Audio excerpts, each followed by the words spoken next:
Have you ever heard of a book so dangerous, so powerful, that just reading it could cost you your sanity, your fortune, or even your life?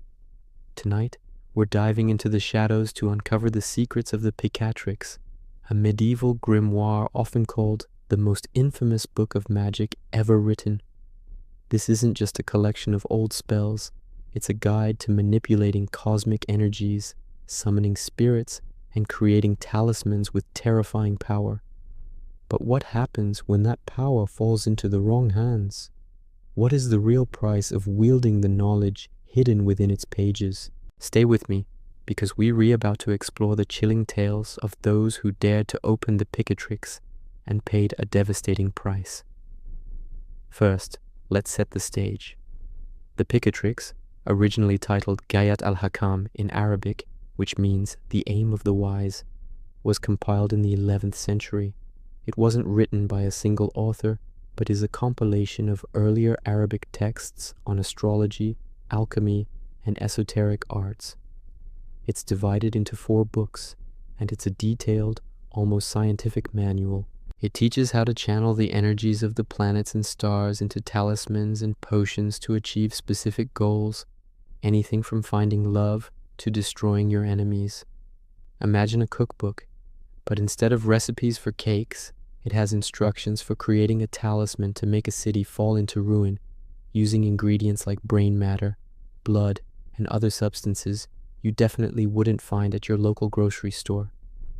It's this specific, graphic, and amoral nature that earned the Picatrix its forbidden reputation when it was translated into Spanish and later Latin in the 13th century.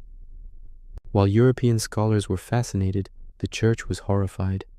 The book's open discussion of planetary spirits, which they viewed as demons, and its lack of any moral compass made it a prime target for condemnation.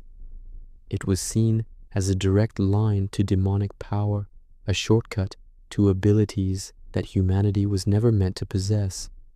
But forbidding something often just makes it more desirable, doesn't it? The Picatrix went underground, secretly copied and passed between occultists, alchemists, and nobles hungry for power. And this is where the stories begin. One of the most persistent legends surrounds a 15th century Italian nobleman. Let's call him Giovanni, from a prominent Florentine family. Giovanni was ambitious, but his family's influence was waning. Desperate to restore his house to its former glory, he spent a fortune to acquire a rare Latin copy of the Picatrix. He locked himself away in his study for months, poring over its cryptic texts and astrological charts. According to the legend, which has been pieced together from family letters and local rumors, Giovanni began to change. He became paranoid, withdrawn, and obsessed with creating a powerful talisman for wealth and influence. He followed a complex ritual that required him to work for weeks, aligning his work with specific planetary conjunctions. The ritual was a success, or so it seemed. A series of unlikely events suddenly propelled his family back into the city's elite.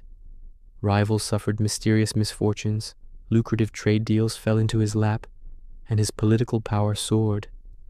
But Giovanni himself was a wreck.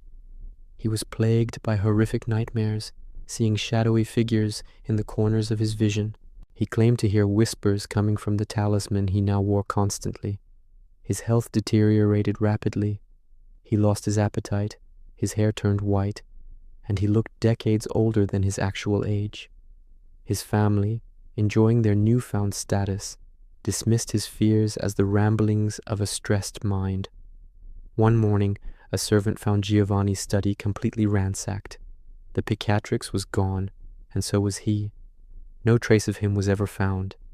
His family's fortune, built on the book's magic, crumbled within a generation, leaving them worse off than before. The story serves as a chilling warning.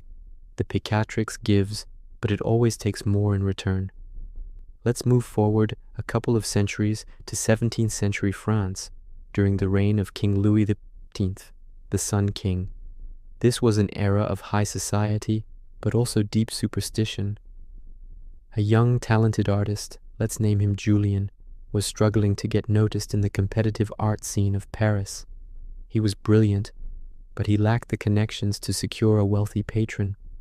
One day, in a dusty old bookshop, he stumbled upon a section of the Picatrix that had been transcribed into French. It described a ritual to invoke the spirit of Venus for artistic inspiration and favor. Feeling he had nothing to lose, Julian decided to try it. He gathered the specified herbs, drew the complex sigils, and chanted the incantations under a moonlit sky.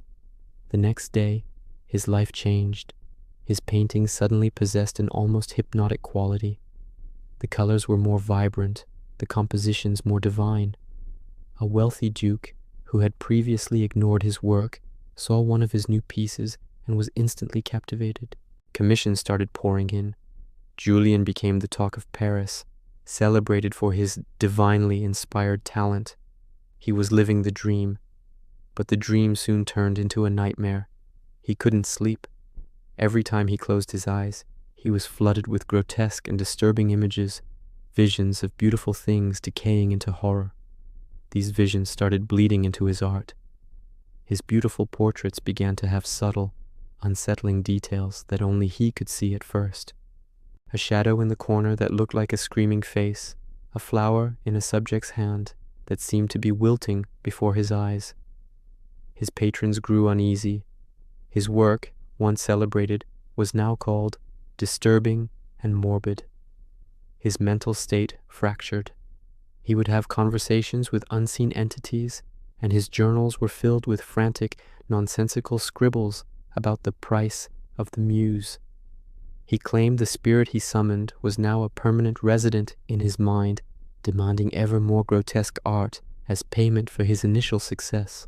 Within a year, Julian went from being the star of the Parisian art world to a complete outcast. He lost his fortune, his patrons, and his mind. He was last seen wandering the streets of Paris, sketching frantic, terrifying images in the dirt with a stick. His story illustrates a different kind of toll the Picatrix can take, not your life, but your very sanity and the talent you hold dear. These historical accounts, while shrouded in legend, share a common thread. The magic of the Picatrix is a double-edged sword. It's not about waving a wand and saying some funny words. It describes a system of cosmic mechanics, and like any powerful machine, if you don't know exactly what you're doing, the consequences can be catastrophic. The book itself doesn't contain warnings. It's a manual. It tells you how to build the machine, turn it on, and point it in a direction. It doesn't tell you how to handle the kickback, the spiritual radiation, or the entities that might come crawling out of the machine's exhaust.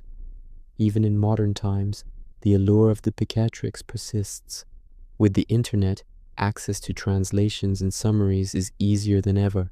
You'll find forums and online communities dedicated to deciphering its rituals, and there too you'll find cautionary tales. People who claim to have attempted the simpler talismans described in the book, only to experience a sudden string of bad luck. A person who tried a ritual for financial gain suddenly found themselves in a car accident, getting an insurance payout, but suffering permanent injury. The money came, but at a terrible cost. Another person reported trying a love spell, which resulted not in a happy relationship, but in an obsessive, dangerous stalker. It's as if the universe, or the entities the book taps into, has a twisted sense of irony. It grants the letter of the wish, but corrupts its spirit entirely.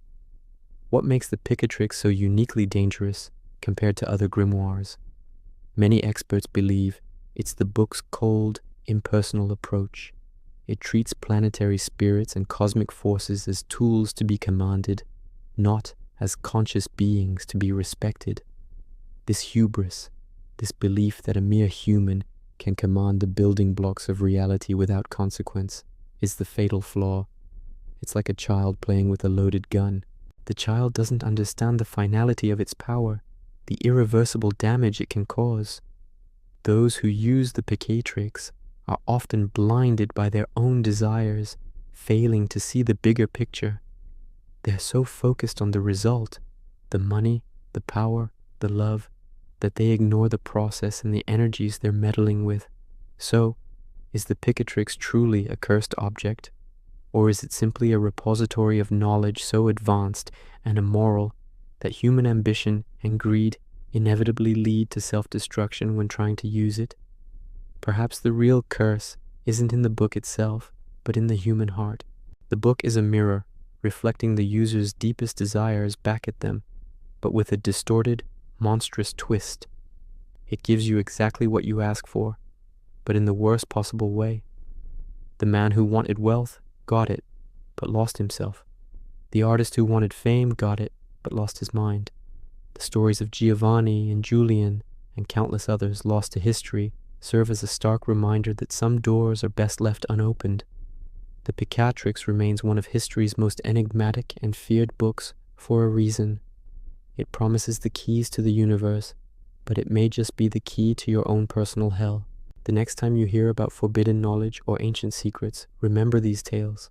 Power always comes with a price, and according to the legends surrounding the Picatrix, it's a price that no one can afford. Thanks for joining me on this journey into the dark history of the Picatrix. If you found this fascinating, hit that like button and subscribe for more explorations into the world's greatest mysteries. Let me know in the comments what you think. Is the Picatrix a real magical textbook, or just a collection of superstitious folklore? I'd love to hear your thoughts. Until next time, stay curious, and maybe stick to the books in the main section of the library.